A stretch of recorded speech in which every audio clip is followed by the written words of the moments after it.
Beetlejuice, Beetlejuice, Beetlejuice. I saw Beetlejuice recently and it was fire. I loved it so much. I just wanted to immediately dress like Beetlejuice vomited all over me, you know? Just looked like I belonged in the movie. I don't always have the energy to get myself together like this, so I like to opt for more long-lasting things like doing my nails or making some cute earrings, wink wink, which is what we'll be doing today. Side note, I filmed this last year, which is why I'm showing you some random footage of me getting ready to film the intro. What I said then doesn't apply anymore, so yeah, you're just gonna have to settle for a voiceover. First up, I'm going to try and recreate this cool lighter one I found on Etsy by Little Shop of Mordor. Next, I'll be attempting to do a chibi version of Beetlejuice's face based on this cute clown brooch by Nalin Studio. Then last but certainly not least, I'm going to take whatever leftovers I have from the first two earrings and make something from that because we don't waste materials on this channel. Okay, well, that's not entirely true. I'm not perfect, but I try my best to use every bit of material. If not in the current project, then definitely in the next. Okay, we're starting with the lighter. I basically just Googled drawing of lighter and then traced this. Also, the flame. We're gonna use these as our stencils. When baking polymer clay, I really like to use a tile because it's easy to just like pop them off. So I like to just make the entire project on tile. You can pick these up at your local like warehouse, like Home Depot and stuff. They had them for really cheap. These were just like left over from the previous owners of this home, so I just have a bunch of tiles to work with. You can also find a ton of them on like Facebook Market or like Judie for free, so you really don't need to spend any money on this bit. Anyways, let's start with the white and black. I know you're supposed to like, when you open them, you're supposed to like vacuum seal them or like put them in a container so it doesn't dry out, but these have been sitting out for like 2 years and they're fine, so. Because either way, even if it's like a fresh batch, you still have to warm them up. Like just mix them, so it doesn't matter.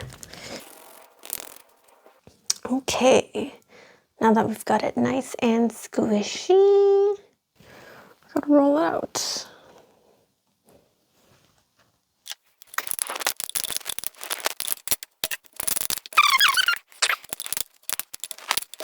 Okay, a nice even slab. Bam. Okay, we're just gonna put it to the side and I'm gonna do the same thing to the black polymer clay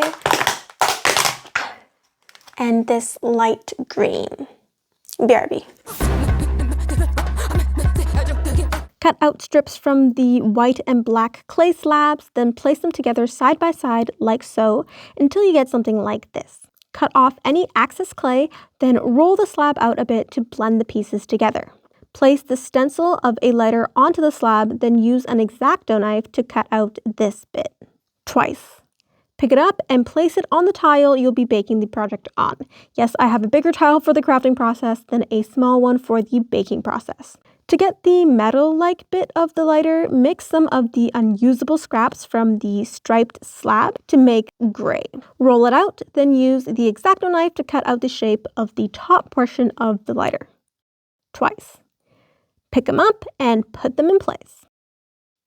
Use the X-Acto knife to define the shape and etch in the little details, then on to the flame we go. Grab the previously rolled out green slab and the flame stencil, then use the X-Acto knife to cut out the shape twice. Place it onto the baking tile, cut out some slime twice, then place it onto the final piece, and there you go, done. The flame honestly looks a little empty for my liking, so I'm going to add some extra layers. Perfect. Poke out some holes for the jump rings to go through, then place the whole thing in the oven.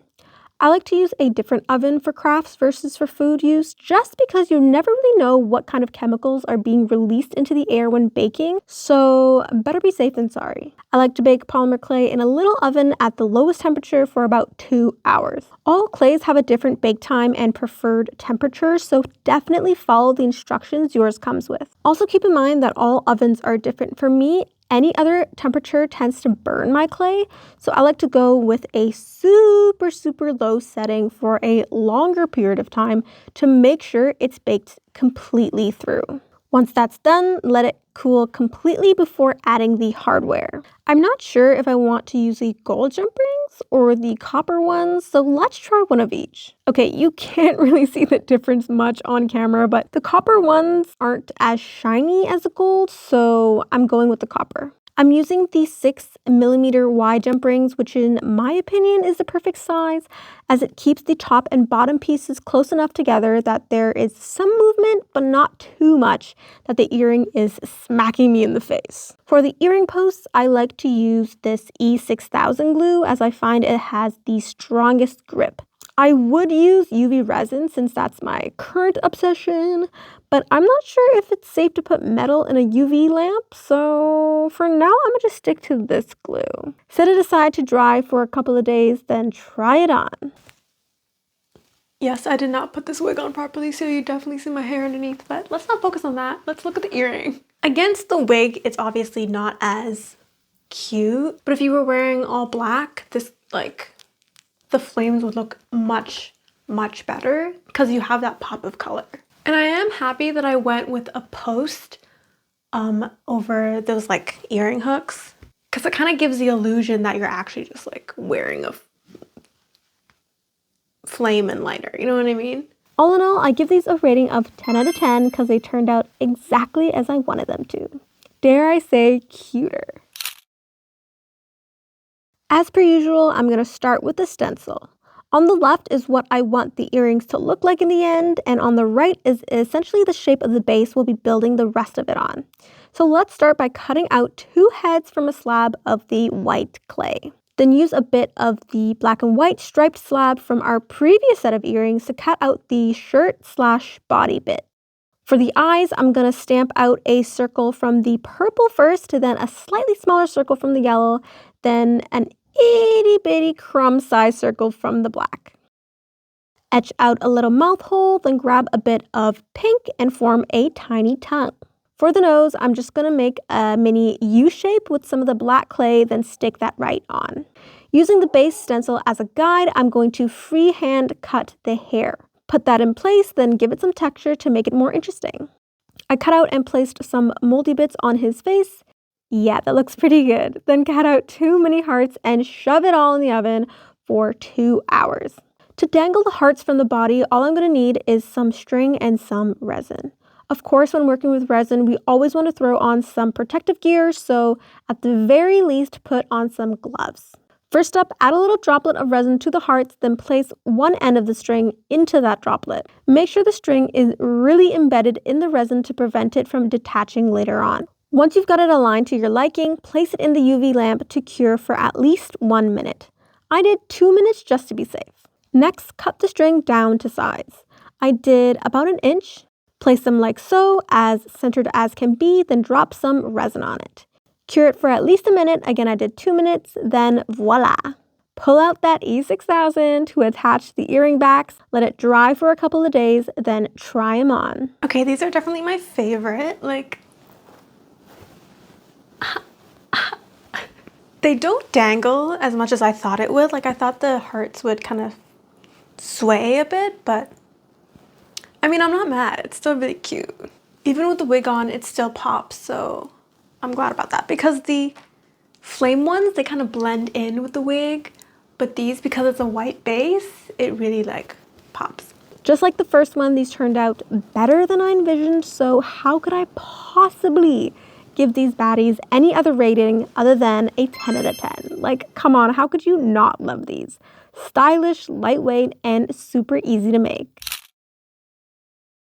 It's unavoidable. With every project, there's always going to be some leftover materials. In this case, most of it is salvageable as I mainly used solid colors except for this one slab where I had to create this striped pattern. Having used a rolling pin to blend the colors together, I can no longer pull the colors apart.